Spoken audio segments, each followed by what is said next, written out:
Hello, everyone, and welcome. I want to thank you for joining us. Welcome to our program, Russia's War on the Ukraine, Perspectives from Jewish History. My name is Bernie Michael. I am the president and CEO of the Center for Jewish History, and we're very pleased that you could join us today for this important program. Like all of you, the Center for Jewish History and its partners and co-presenters today, the American Jewish Historical Society, the American Sephardi Federation, the Leo Baeck Institute, the YIVO Institute, and Yeshiva University, as well as the Yiddish Book Center, all stand here today in solidarity with the Ukrainian people. We are all horrified by the acts of unprovoked aggression by Vladimir Putin and the Russian military against the sovereign nation of Ukraine. Although the fighting is far from our home here in New York, our thoughts are never far from the embattled people of Ukraine.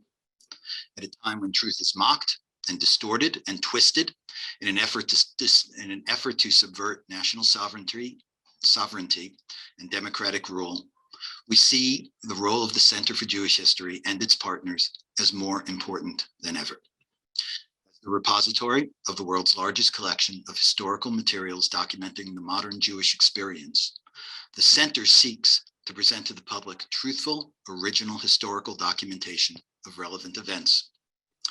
The Center for Jewish History and its partners are committed to making programs like this possible, and to this end, we are fortunate to have available to us the extraordinary talents and resources of our Academic Advisory Committee. In particular, we are grateful to have Jeff Veidlinger, the head of that committee and today's moderator, with us, and we thank him for his leadership and in particular for his work in bringing together today's important panelists and today's program. Before we begin, I need to mention a couple of housekeeping items. Number one, the chat function is disabled, so please put your questions in the Q&A box. We'll get to questions at the end, but feel free to type them in as we go along. Also, today's program is being recorded. If you registered for the program, you'll receive an email within a few weeks with a link to the recording. Also, I know many of those of you who registered for this saw that we have a Donate Now button to help organizations for the Ukraine, including the Joint Distribution, as well as Razom and Children's Voices for Ukraine. We strongly urge you to make donations directly to them. 100% of the proceeds from today will be going to those organizations. Nothing will be going to us. Please make your donations. And now let me introduce our moderator and we can begin our program. Jeff Veidlinger is a professor of history and Judaic studies at the University of Michigan. His books, which include In the Midst of Civilized Europe, The Pogroms of 1918 to 1921, and the onset of the Holocaust, was a finalist for the National Jewish Book Award and has been shortlisted for the Lionel Gerber Prize. He's also the author of In the Shadow of the Shtetl, and Jeff's books have won the Barnard Hewitt Award for Theater Scholarship, 2 Canadian Jewish Book Awards, and the J.I. Siegel Award. And now, Jeff, it's all yours. Thank you. Thank you, Bernie, and thank also to Julie Kaplan, who's been organizing this from the back end. Thank you to all of the other sponsors, the partner organizations that Bernie mentioned, as well as the Yiddish Book Center, all of which have joined us in sponsoring this event, and thanks to all of you who have shown up here. I'm honored to be here and to be moderating this event, but of course, I wish the circumstances were different. My thoughts are with the people of Ukraine right now, as well as the people who are suffering in Russia, the innocent, ordinary people who are suffering in Russia as a result of Putin's actions in Ukraine. I hope for their best, and I hope for a decent future there, and hope that this bombardment can very soon come to an end. We are here to raise awareness of the issues going on in Ukraine, as well as to raise money. Bernie mentioned the places that you can donate in order to help the cause, and we hope that you will do so. We're going to be talking today primarily about the relationship between what's going on in Ukraine right now and Jewish history in Ukraine. That's because we are the Center for Jewish History, so that's where our focus is. but rest assured that our thoughts are with every citizen of Ukraine and every resident of Ukraine, regardless of their religious or ethnic background. You may also notice that of the three panelists who were advertised, none of them are currently in Ukraine. We may actually have some additions, and we've been in touch with some scholars in Ukraine who, for obvious reasons, are having difficulty committing to participating. But I think that we will have at least one who will join us at some point in the program, and I will announce him and introduce him when and if he is able to come.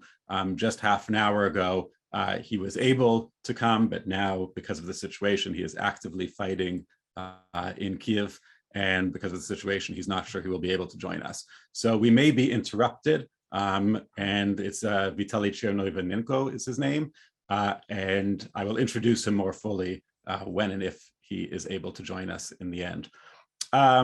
But I'll begin now by introducing our three panelists, and I'll ask them to turn on their video when I introduce them, and then we'll move straight into the discussion. So the first panelist is Marcy Shore. And Marcy, if you can turn on your camera. There we go. Marcy is Associate Professor of History at Yale University and a regular visiting fellow at the Institute für die Wissenschaften von Menschen in Vienna. She's the translator and author of numerous books, including Caviar and Ashes, A Warsaw Generation's Life and Death in Marxism, The Taste of Ashes, The Afterlife of Totalitarianism in Eastern Europe, and probably most relevant to today's discussion, The Ukrainian Night, an intimate history of revolution. In 2018, she received a Guggenheim Fellowship for her current project titled Phenomenological Encounters, Scenes from Central Europe. So thanks for being here, Marcy. Next is Amelia Glaser. And Amelia, if you can turn on your camera, thank you. Amelia is Associate Professor of Literature and Endowed Chair in Judaic Studies at the University of California, San Diego. She's currently a fellow at the Harvard Radcliffe Institute, where she's writing a book about contemporary poetry and society in Ukraine. She's the author of Jews and Ukrainians in Russia's Literary Borderlands, and most recently, Songs in Dark Times, Yiddish Poetry of Struggle from Scottsboro to Palestine. And our third panelist is David Fishman. And hello, David. David is Professor of Jewish History at the Jewish Theological Seminary. He also serves as the director of Project Judaica, JTS's program in the former Soviet Union, which is based at the Russian State University for the Humanities in Moscow, as well as the Kiev Mohila Academy in Kiev. He's the author of numerous books and articles on the history and culture of Eastern European Jewry, including most recently, The Book Smugglers, Partisans, Poets, and the Race to Save Jewish Treasures from the Nazis. So welcome to the three of you. Thanks for making time to be here and for helping us out in this discussion. So I think we'll just go right into the discussion, and I'll throw my first question to David. And I wonder if you can tell us why Ukraine is significant in Jewish history. Thanks, Jeff. The short answer is simply demographically. For more than 400 years, Ukraine was one of the main centers of Jewish life, of Jewish residence. On the eve of the Holocaust, there were 2.5 million Jews in the territories that now comprise Ukraine. And even after the Holocaust, in Soviet Ukraine, in the census of 1959, there were 850,000 Jews in Ukraine. That's more than there were or are in France or in Great Britain. So it's been for many centuries a major Jewish population center. But it's got other significance. I think for most lay people, the significance they think of immediately is, Ukraine is a land of Jewish catastrophe, of massacres, of pogroms, of Babi Yar, and that Ukraine does have that aspect to its Jewish history. People think of Bogdan Khmelnytsky and the murder of Jews in 1648. They think of the Holocaust and Ukrainian collaborators during the Holocaust. all of this is not false, and one could write Ukrainian Jewish history that way. It's just skewed, it's just tendentious, it's just fragmentary, and therefore in the final analysis wrong. I think many of us like to focus only on catastrophes and on anti-Semitism, because then we can put it away in a box. We know what it's like. Ukrainian Jewish history, anti-Semitism, okay, let's move on. And unfortunately, I think the many centuries of Jewish creativity in Ukraine, and also of Jewish-Ukrainian coexistence, have been forgotten, neglected, need to be focused on. I'm going to focus more on that. Because there was a lot of creativity, a lot of coexistence in the decades, sometimes even centuries, between catastrophes. Let me just give you a couple of it. Well, so with coexistence, there's a lot of cultural interaction between Yiddish and Ukrainian. There are a lot of Ukrainian words in Yiddish. There's a lot of sharing of music and of melodies and of bilingual songs, of foods and of stories. And that only happens when two people's, there's contact, there's openness. That doesn't happen in an environment where there's constant hostility or fear. So I'm going to focus on Jewish creativity and just point out a few things about the centuries of Jewish creativity in Ukraine. And for that, I'm going to use a map, the kind of map we all see on TV today, but now let's look at it through different eyes. I'm sorry, here we are. Jewish migrations in Ukraine and through Ukraine move from west to east, like Ashkenazic Jewry in general, so that the oldest Jewish community in what is today Ukraine is Lviv or Lvov or Lemberg, whereas a community, this Lviv goes back to the 1300s, whereas a city like Kharkov or Kharkiv is a relatively new Jewish community. It was only established in the mid-19th century, again, because the migration went from west to east over centuries. Lviv, Lvov, was a great center of rabbinic learning. The Rabbi David Halevi, the Taz, which is a commentary on the Code of Jewish Law, the Shulchan Aruch, still studied in many yeshivas today, the Taz, lived in Lvov in the early 1600s, and the synagogue there had two names, but one of the names was the Taz Shul, also known as the Golden Rose Synagogue. If we move further, I just want you to see the map, and every time you hear a name of a place on TV, realize there's a lot of Jewish history there. There are not only bombs there, there are Jewish sites and memories in these places. Let's move down here to the middle. This is Volhynia and Podolia, which is the heartland of Hasidism.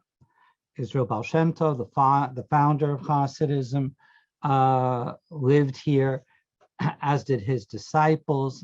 Places like Mezhbizh, Mezrich, Berdichev, and of course, the only place now famous, Uman, the city where Nachman of Bratslav is buried. So Hasidism spread everywhere in Eastern Europe, but it spread from here.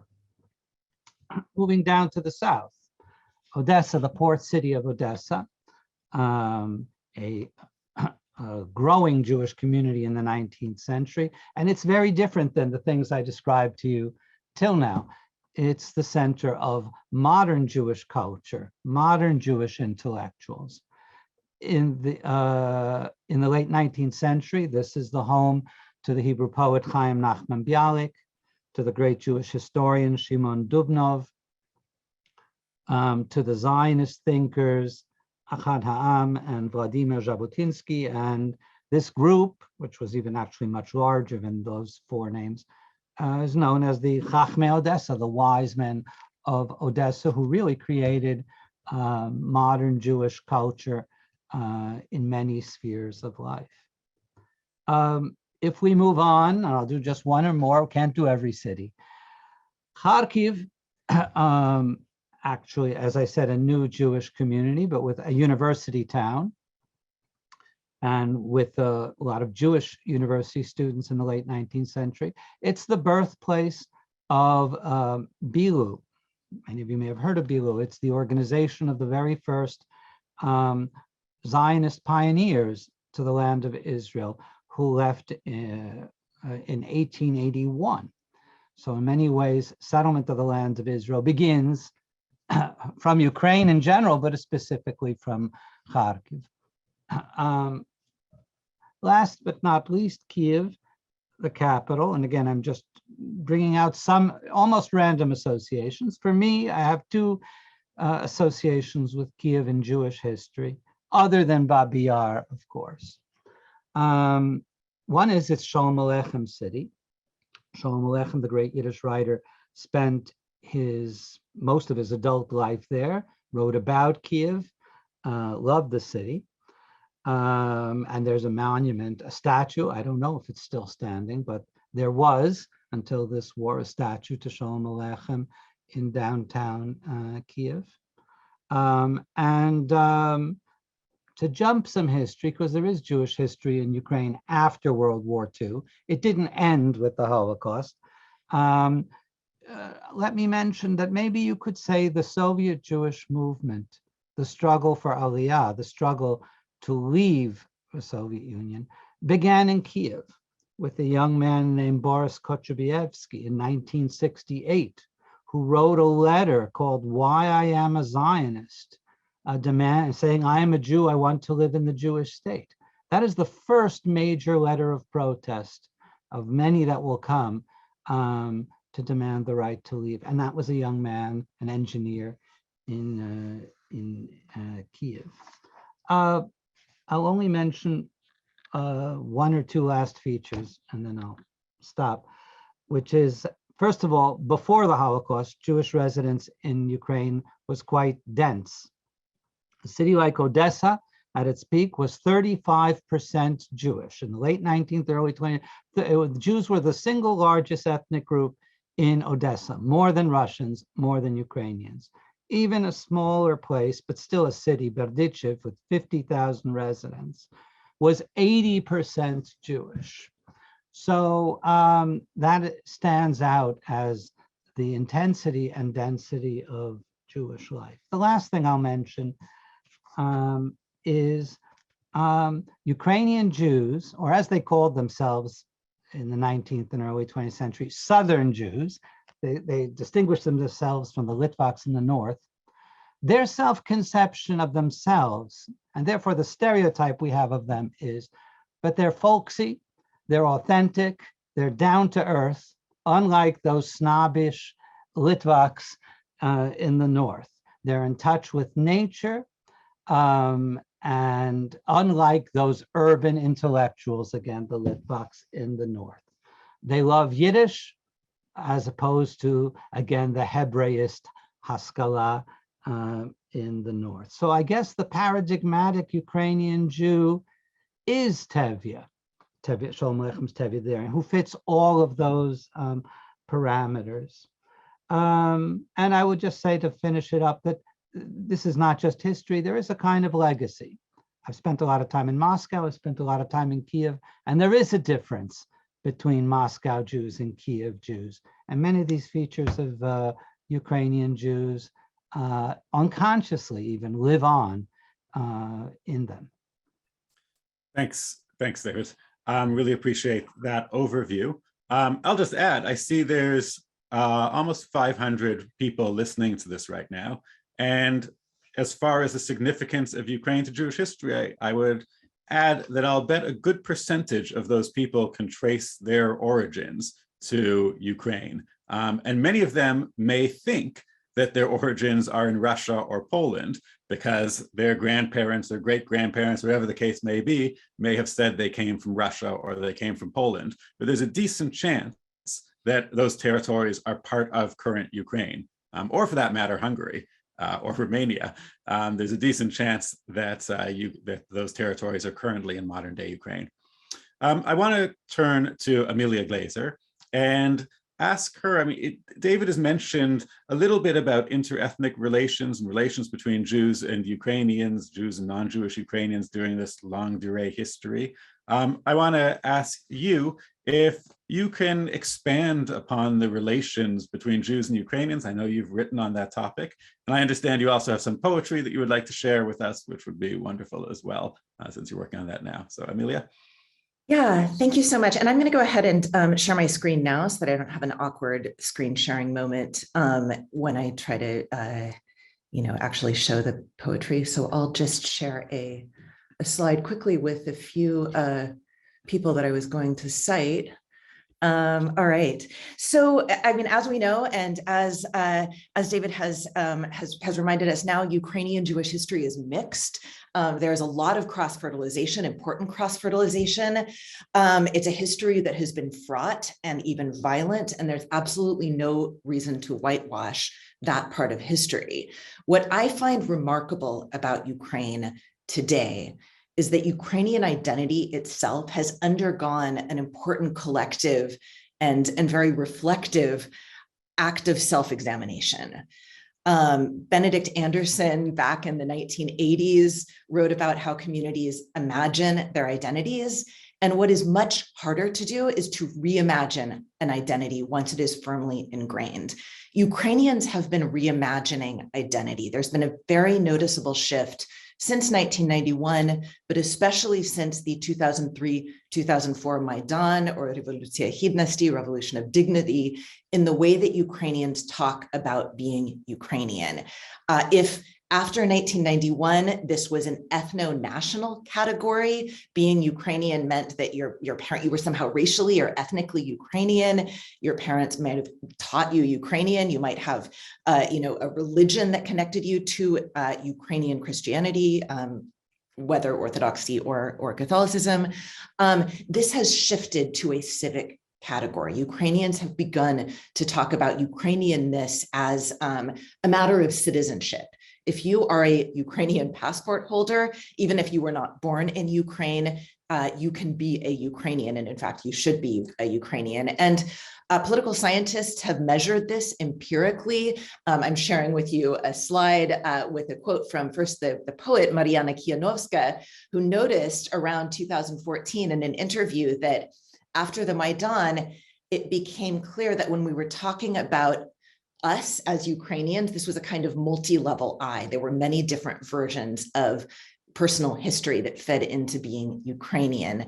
Karina Karostelina has talked about the civic multicultural narrative that was a shift away from a national narrative in Ukraine.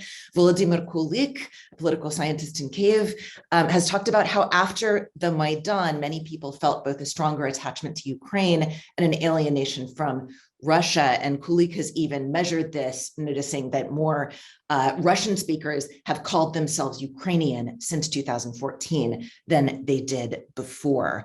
So this is measurable, this is empirically measurable as a kind of identity category. And this understanding, this newer civic model of Ukrainian identity represents a really important evolution away from a Soviet definition of ethno-national groups. Soviet Ukrainians, Soviet Jews, Russians were viewed as belonging to separate ethnic categories. They had a line in their passport that would tell you if this person was Ukrainian or Jewish.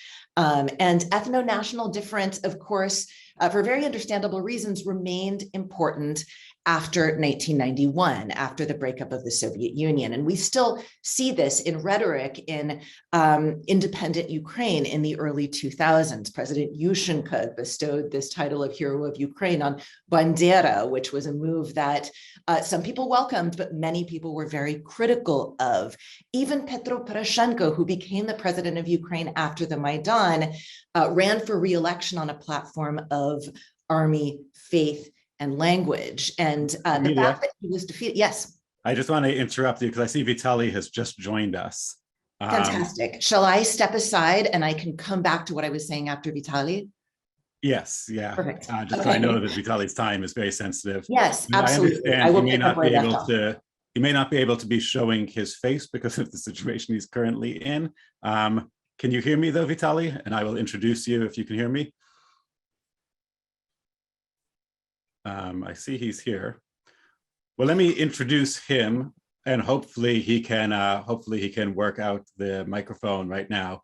But Vitaly Chernoivanenko holds a PhD in history. He's the senior research fellow at the Judaic department at the Vernadsky National Library of Ukraine. He also serves as president of the Ukrainian Association for Jewish Studies and chief editor of Judaica Ukrainica. He has taught history and religion at the National University of Kiev Mohyla Academy for 12 years in Kiev, where he currently is.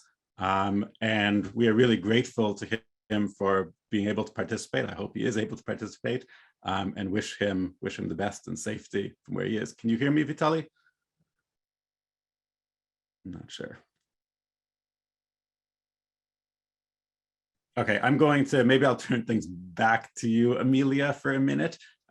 This is, this. I think he's I unmuting hear you, Jeff. himself. Oh, okay, you I can, I okay. hear you, Jeff. Hello. Okay. Jeffrey, I hear you. All right, wonderful. So let me turn things over to you and say No. whatever you would I'm like here. to say. I'm with you. I'm with you until the end. So, Oh, wonderful. So I can wait. Okay, so let me let Amelia finish. I just wanted to make Sure. sure that we hear from you. And again, thank you so much for joining us. Really appreciate it. And I know how difficult it must be for you to do so. So Amelia, I'll turn things back to you, and sorry for the interruption. Yeah, no, I'm so happy that Vitaly's here with us. And yeah, well, one of the things that I was sort of in the midst of saying was that we saw a shift away from a desire for Ukrainians to define themselves by language and faith with the election of Zelensky, with a landslide victory in 2019.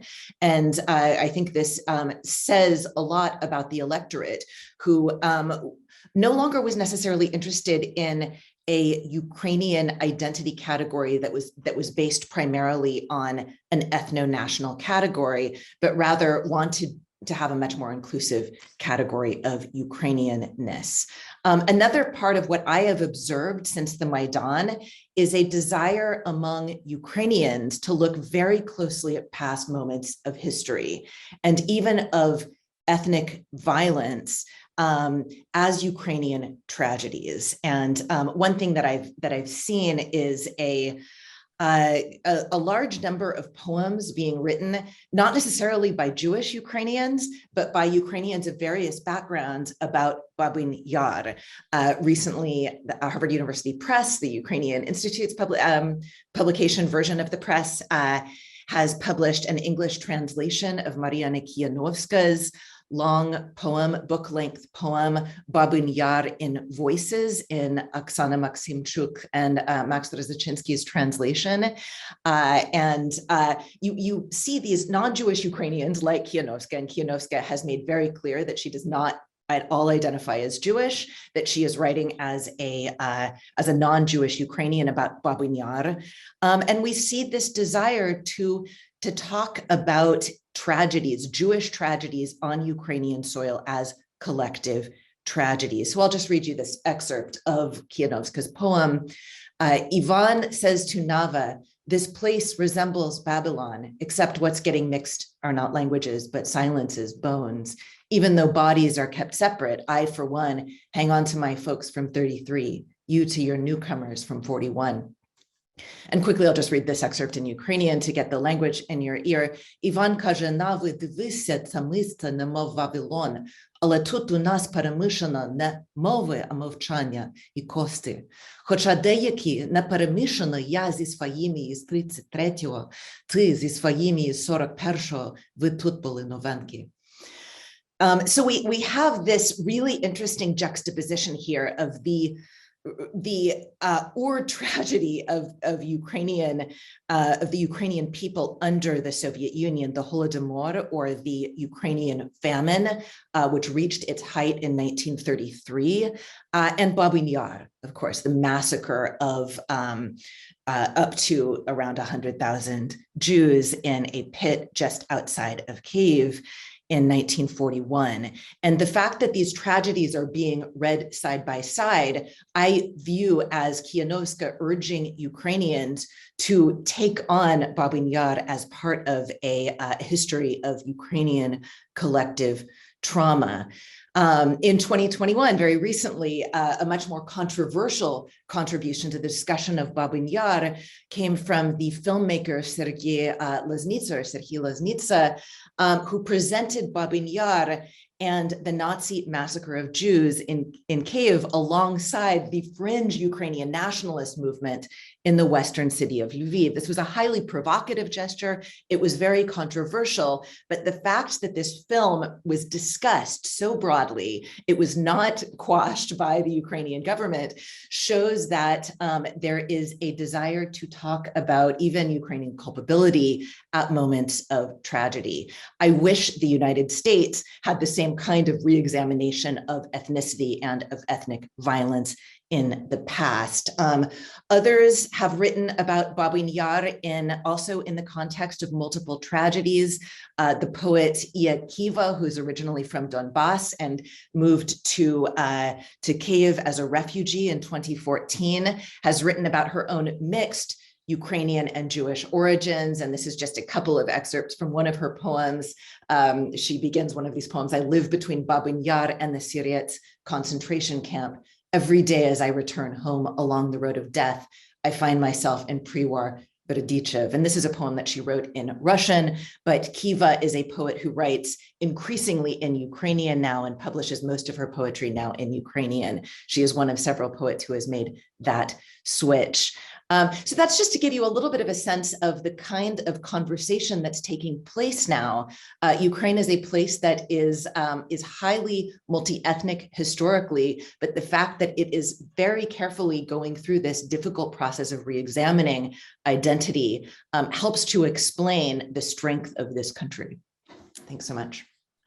Thanks, Amelia. And I'll turn things to Marcy now. But I'd like to ask you, Marcy, we've heard a lot of references to history, to poetry. I'm wondering if you can talk to us specifically about how the history of the region relates to the war that is being imposed upon Ukraine right now.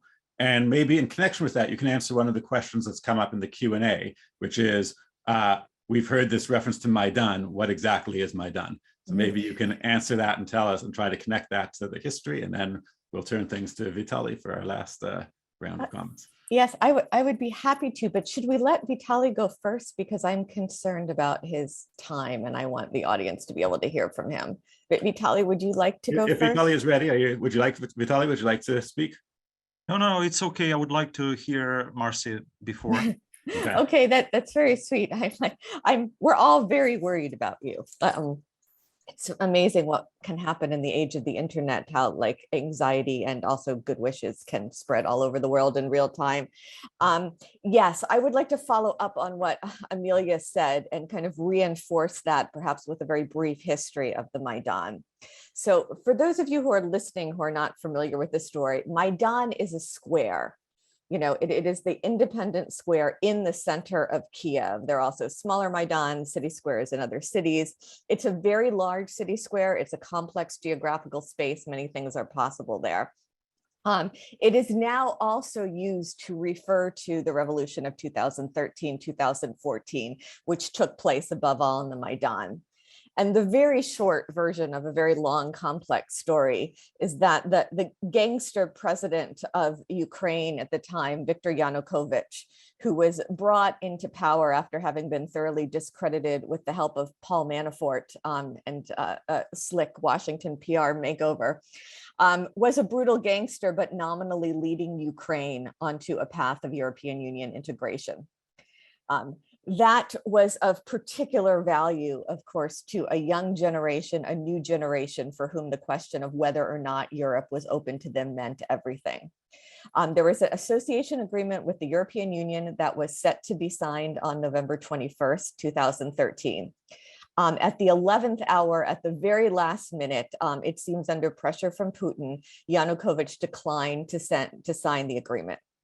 At that point, there was a feeling, again, especially among a young generation, especially among intelligentsia, of devastation. Nothing might have happened had not a 32-year-old Afghan Ukrainian journalist named Mustafa Naim posted on Facebook in Russian a very short note saying, hey guys, like, let's be serious. If you're really upset, come out to the Maidan, the city square in the center of Kiev, by midnight tonight. Likes do not count. I mean, that sentence, likes do not count, struck me. It translates perfectly from Russian. It's exactly what he wrote. It's a sentence that would have made no sense before Facebook, and now it's going to instigate a revolution in the 21st century.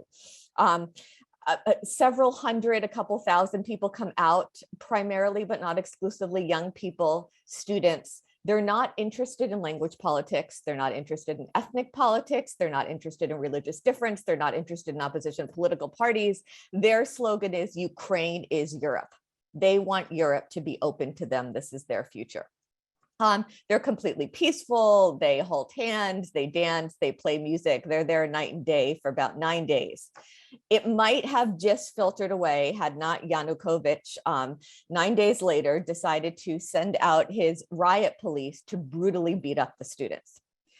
It was the first time in what was a brutal regime, but brutal, targeting mainly individuals, that there had been kind of mass violence of the regime against ordinary peaceful citizens. Presumably, Yanukovych was counting on the fact that the parents would be shocked at the violence done to their kids and they would pull them off the street. And that was where he miscalculated. Because instead of pulling their kids off the streets, the parents joined them there. So suddenly, from several hundred, a couple thousand people, a day and a half later, you have over 500,000, close to 1 million people on the streets of Kiev. No one has ever seen that many people on the streets of Kiev. And now they're not just saying Ukraine is Europe. Now they're saying, we will not permit you to beat our children. Now it's about something much larger than the European Union. Now it's a revolt of a regime's violence, towards its own citizens. And what the Maidan became in the following months was not just a protest movement, but a whole parallel society, a parallel polis. There was an enormously elaborate infrastructure with kitchens, with medical points, clothing distribution, an open library, a piano, concerts, an open university. It became a whole parallel world in which people were living the way they wanted to see their society living. And it was an extraordinary moment. My friend Slavko Hrycak described it as a kind of Noah's Ark, where people who never would have ordinarily come together from the left, from the right, Jews, Greek Catholics, Orthodox Christians, Muslims, atheists, people from all different, people from the countryside, people from the city, workers and intellectuals, parents and children, all different generations. Young students were coming out there with their grandparents who had been raised in Soviet times. It became an extraordinary moment of overcoming all sorts of hitherto existing boundaries. And as a historian, one of the reasons I was so mesmerized by this is that I understood that moments like this, of this kind of existential transformation that was not only political, but was really a transformation of souls, a transformation of a sense of self, an extraordinary solidarity. In history, these moments are very, very rare. They've never actually been able to be sustained, indefinitely, but they're precious. It's Arendt's lost treasure of revolution. It is the moment that reminds us that we human beings are capable of something better, that we are capable of caring about one another, that we are capable of reaching for something higher, that we are capable of being with one another in solidarity and of overcoming all sorts of resentments, and guilt, and legacies of our past that we are overcoming, not because we are washing them away, but because we have decided to look at them with eyes wide open. And this is what Amelia was talking about, and think about, okay, that was that, and how do we want to live now? I would tell you a very short story that really David should tell, since he's the one who did the original translation, but I love it so much that I tell it very often. So there was a young rabbi named Natan Chazin, who had been, he's from Odessa, if I'm remembering correctly. He had emigrated to Israel, served in the Israeli Defense Forces, served in Gaza. And in the meantime, his friends from Kiev were saying, hey, you're there, like you're in Israel. It's like, it's a war zone. It's very stressful. You're all stressed out. Like, come back here, come to Kiev. It's nice and peaceful here. Jewish luck, one of my, Russian friends said when she heard that story. So he comes back to Kiev. He doesn't think it's his revolution in the beginning. He's just kind of watching from a distance, and then after the students were beaten up and after the whole infrastructure begins, and when the government increases its violence towards the people on the square, he comes out as an observer just to see what's going on. And he runs into a bunch of guys who are like getting ready to storm a government building, and he asks them what their plan is. And they're like, well, we're going to storm the building. And he's like, well, that in order to storm a building when both sides are equally armed, you need three times as many people on the storming side as you need on the defending side. But turns out they didn't have any idea about that, but they could see that he did have an idea about that. So he explains to them how to do it, and a day later, he's their commander, and he gives this very moving interview. And he's like, and I began to realize that this was my war. He said, in the beginning, I felt like Esther, like I was kind of disguising who I was. But then I started to tell people that I was a Jew, and everyone called me brother. Everyone, he's like, I couldn't believe this moment that I was living through, that this was my war, and everyone called me brother. And all the layers of irony, and paradox and baggage from Jewish history, and all the stereotypes of the emasculated yeshiva bocher. There's so much to unpack. And David Fishman did a beautiful translation in the foreword, which you can look up. You can also see the original video if you understand Russian and Ukrainian. But it was a moment of transcending all sorts of divisions. And for me, that is what Ukraine is now, that spirit of the Maidan. When Zelensky, the Russian-speaking Jewish president, got on television or got on video 2 nights ago, he was speaking to his people in Ukrainian. He switched to Russian to directly address the Russian soldiers, and he said, if you surrender, we promise we will treat you decently. We will treat you humanely.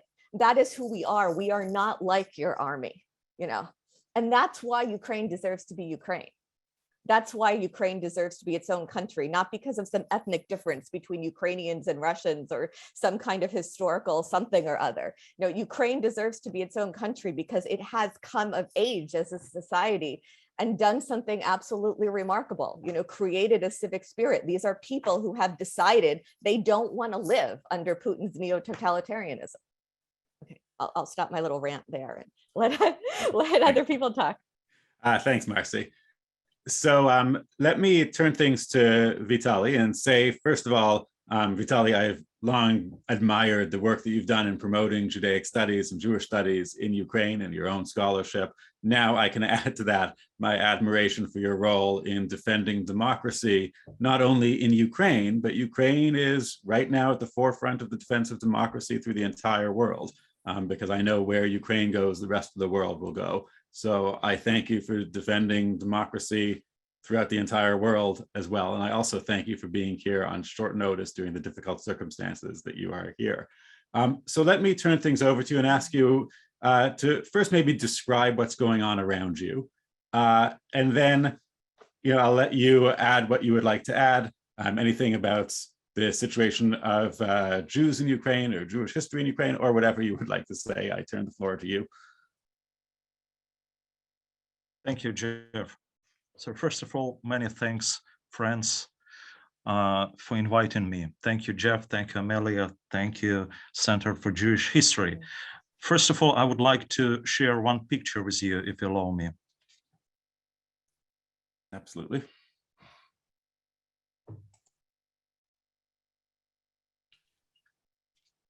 Just a second.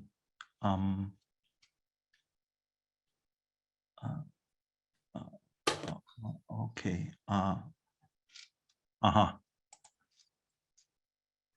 Okay, I'm doing it and speaking at the same time.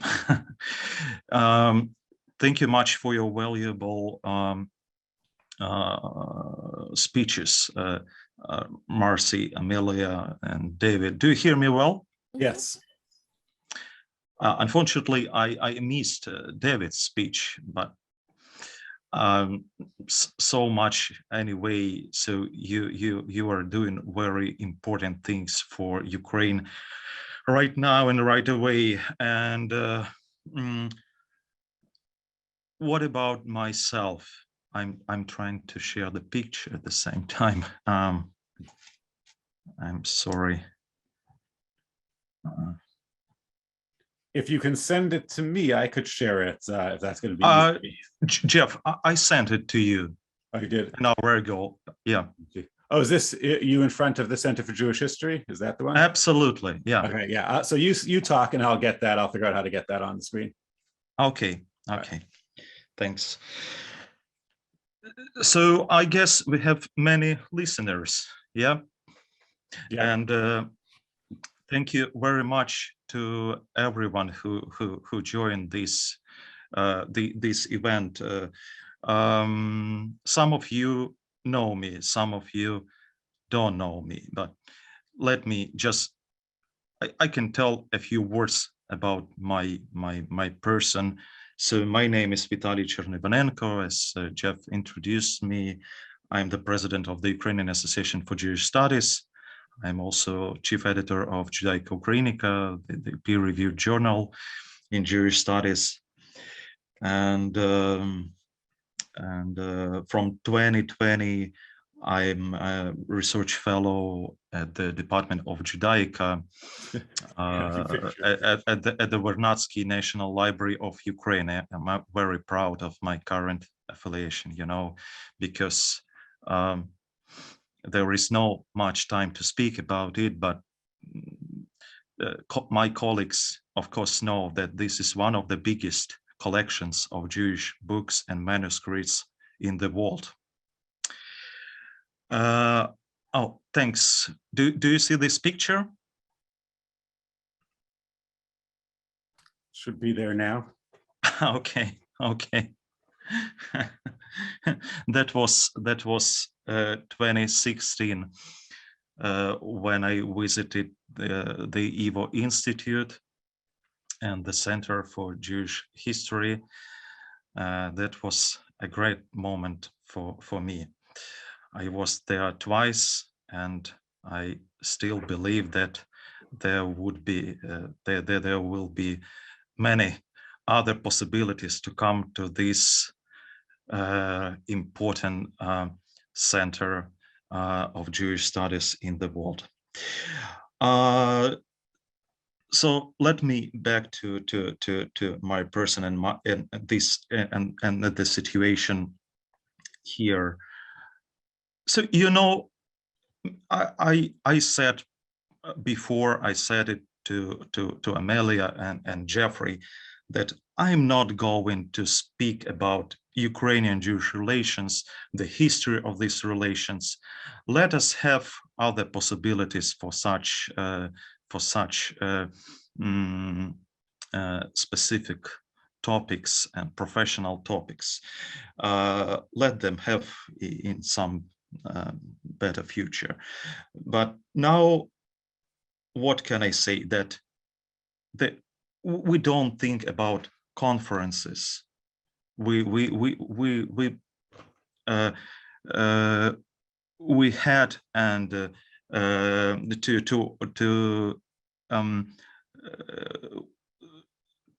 to have a conference just, you know, in early April, very soon, in Dnipro, about the first decade after the Holocaust in Eastern and Central Europe. Of course, this conference is postponed. So 2 conferences should be organized this year by the Ukrainian Association for Jewish Studies. There is also the journal, many events, many lectures, many good things, professional academic things to do. But only one thing in my mind and in mind of my colleagues now is to defend our country. So all our human resources and all our financial resources are intended for one purpose: to defend Kyiv, to defend our country, to help people in such terrible situation. And we'll back to academic issues in the future. Just believe me. So as you said, I confirm it. I am in Kyiv, not Kiev, but in Kyiv, the capital city of Ukraine. I'm very proud of my city. I was born in this city in Kyiv almost 40 years ago. I love this city. Kyiv is the most beautiful city in the world. I love it so much, and I will defend it until the end. But I believe that this will be the victory of Ukraine, the absolute victory of Ukraine, the absolute victory of truth, of light, and so on. You know, what can I do in this situation? I realized that I can do many things. As some of you already know, I'm trying to, I'm assisting our local Kyiv defense, first thing, by different means, medications, food, very different supplies. Also, I'm trying to support and help our members, the members of the association, Jewish Studies Scholars in Ukraine. Even, you know, I'm walking around here in this place where I live, where our local defense is located, and I see homeless people. I realize that these homeless people need the help too.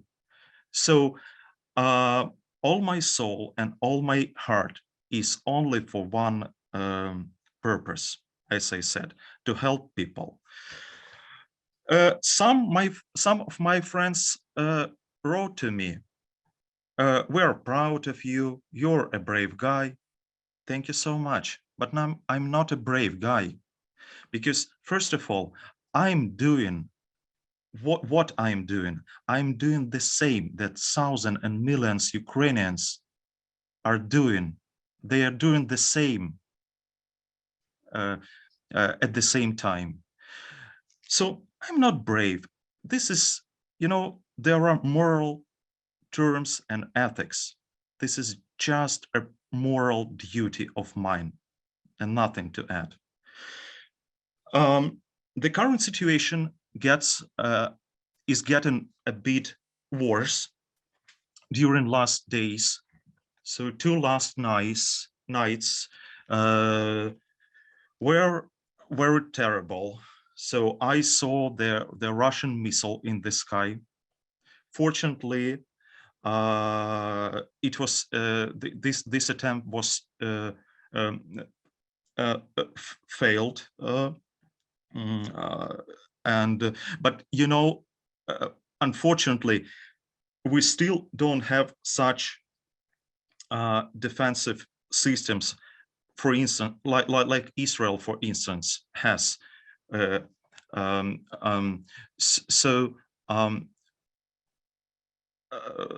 One or two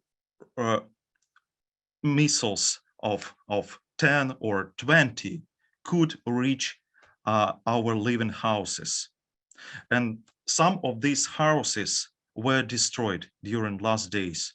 There are killed people, there are wounded people, and this is, of course, a great tragedy. This is the situation is the same in many cities of Ukraine, but Kyiv has such terrible situation now.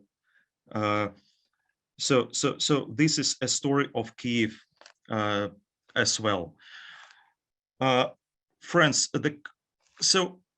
you know what to say. I would like to thank you to thank you for all the support coming from you, different support. Of course, I have dozens of emails during last weeks. Many colleagues offer help, different help, but mostly this help is okay. So please, we are ready to host you in our countries, the United States, Germany, Sweden, Israel, France, etc. Thank you so much, friends.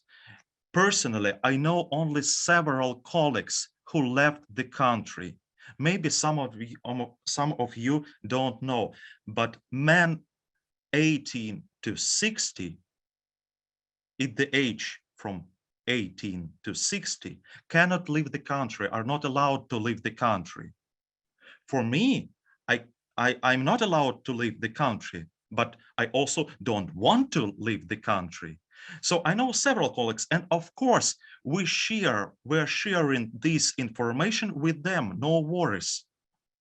And maybe some of them will use this help. But for most of Jewish studies scholars, they need your help here in Ukraine. So when I shared, maybe you saw the statement from the Ukrainian Association for Jewish Studies, there were other statements as well from other associations worldwide, like the European Association or not American Association for Jewish Studies, not American Association for Jewish Studies, World Union of Jewish Studies, British and Irish Association for Jewish Studies, and so forth. And many colleagues of mine here in Ukraine are highly disappointed of some of them,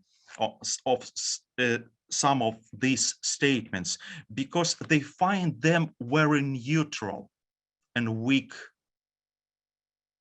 And there is the people who wrote these statements, so they were not brave to say the truth. They say that Russia and Ukraine are victims. Are really Russia and Ukraine are victims? So they are very disappointed. And in the statement, we shared also the information on how you can help Ukraine now.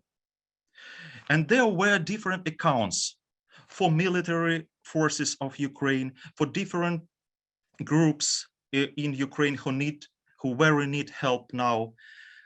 And there was an account of the Ukrainian Association for Jewish Studies to help the members, the majority of whom, as I said, are staying here. So they need your help, these families and the members of these families.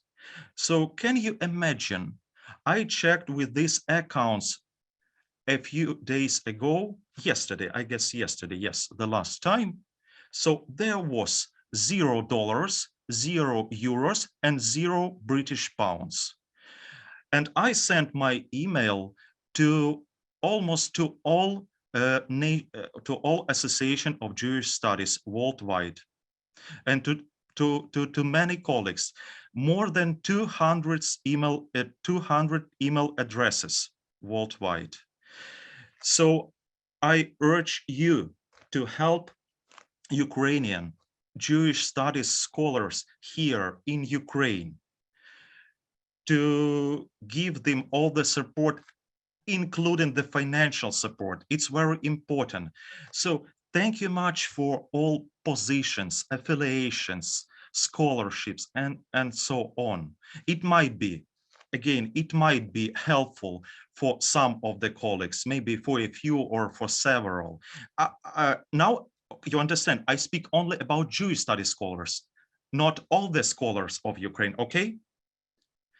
So this is the real situation, or at least as I see it. And we're about out of time, so I can if you want to say anything. Do I have a few minutes more? I can give you a few minutes more, yeah. Okay, just a few minutes. Thank you. Thank you, Jeffrey. And I am happy, colleagues. I love you all. I happy that just one example. There is my friend Dave Fishman. Yep. There is David. Hello. If David allows me, I would like to tell you a little story. In 2010, David came to Kiev to lecture here. There was a small Jewish studies program that time, 12 years ago. And David had a very, very good project Judaica connected to Russia for decades, for a long time. And then I said, David, would you like to have Ukraine as well in your project? And David smiled and said, my friend, so we are mostly interested in Russia, not Ukraine. But after 2014, after the Maidan and after the revolution of dignity, as we call it here, David wrote me, I would like to begin to work with Ukraine.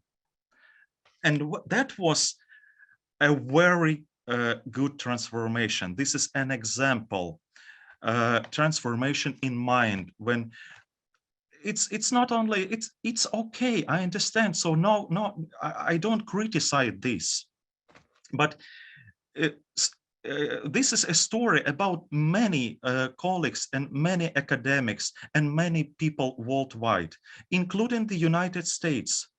When there was the traditional view, there is a metropolis of the Russian Empire, there is Russia. So we are interested, first of all, in Russia and Ukraine. Okay, Ukraine, what is Ukraine, and so on.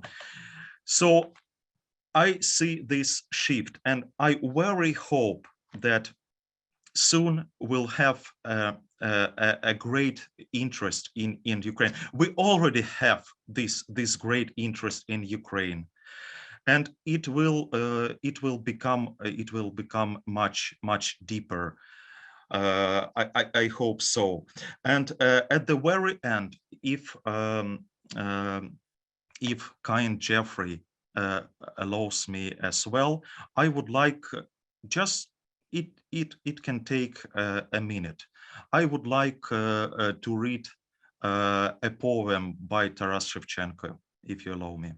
Yeah, let me, before you read the poem, because I see we are losing some of the audience, but let me just say that we are trying to raise money during this, and there are those who've registered for this event know the ways that they can donate. We've designated the Joint Distribution Committee, Razom for Ukraine, which fosters civil society in Ukraine, and the Voices of Children Foundation, which provides support to children in Ukraine affected by the war. And we have asked those who are here to donate. In lieu, there was no charge for this program, so we've asked them to donate to one of those organizations. I would encourage them to do so if you haven't already done so. And yes, with that, Vitaly, I can allow you to read the poetry, and I think then we will sign off. So thank you so much, Jeffrey. And also don't forget about the website of the Ukrainian Association for Jewish Studies. You can find donations there as well. Should I read the poem in Ukrainian, or it's better to read in English? I guess in English. Probably in English, yeah. In English. So this poem was written by Tarashivchenko in 1959 in the Russian Empire. It is titled "The Muse."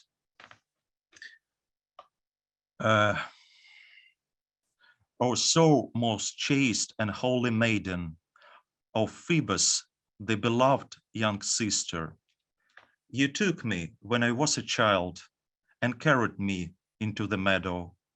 There on a tomb upon the meadow, you wrapped me in a cloud of gray. just at that freedom in the valley, and fondle me, and sank your measures, and worked your charms, and I, meanwhile, O my enchantress, ever fair, you helped me wheresoever I was. You watched over me wherever I was, and everywhere my star of brilliance you glowed by evil never spotted. And on the step, the barren step, in my deepest prison, you shone there in gleaming raiment, like flower in the field. From the filthy hall of prison, you flew out to meet me as a bird was pure and holy. And above my person, you flew down with pennants golden, and you sang so sweetly. You refreshed my thirsty spirit with the living water. And so I live above my head with all your godlike charm and beauty.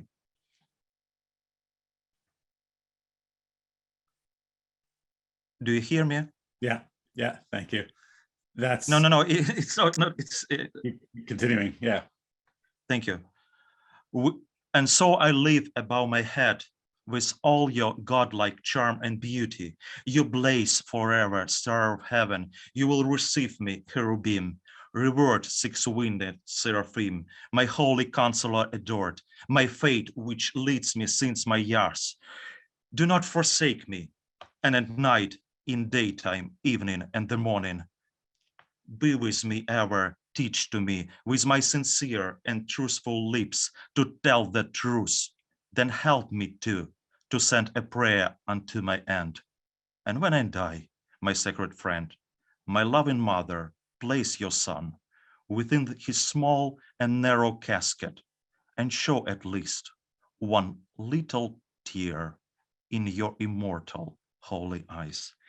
Thank you, my friends. Let me wish all my Jewish friends happy Purim, a Freilichen Purim, Chag Sameach. Thank you so much. Just remember that there is a big difference. One people is afraid not to be in prison, and another people is able to die for freedom. Thank you so much. Slava Ukraini. Thank you, Vitaly. Thank you very much for those thoughts and for that beautiful poetry in a moment like this. And thank you as well to our panelists, to David, to Marcy, to Amelia. I apologize that we don't have time for questions or to continue the discussion, but I hope that our audience members found this useful, and I hope that it will lead them to action. And on the note of Purim, may we have this Haman, this Haman defeated, as the Haman of the Purim story was. Vitaly, thank you. Thank you for joining us, and please stay safe. And I hope that you and your family. We're sure that new Haman will follow his predecessor's fate. I am confident in that. Yes. So Slava Ukraini, and thank you very much.